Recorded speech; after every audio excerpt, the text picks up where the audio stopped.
Баткендеги окуя баарыбызды түйшөлттү. Азыр парламент жабык карадык. Мен эки нерсеге көңүл бурдум жабык жыйында.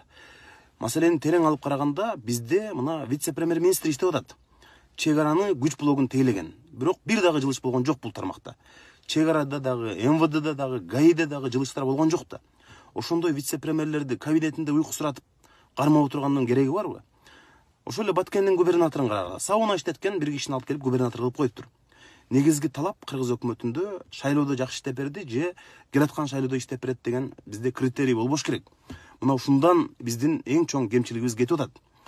Дипломатияны өздөштүргөн, эми ушундай кишилер бизде азыр кошуналар менен барып, Өзбекстан болобу, Тажикстан болобу тең ата сүйлөшө алабы? Ошон үчүн мына сыртта болсо дагы профессионал уул кыздарыбызды ушундай кызматтарга коюш керек. Шайлоодо иштеп берди деген башка талап болбош керек.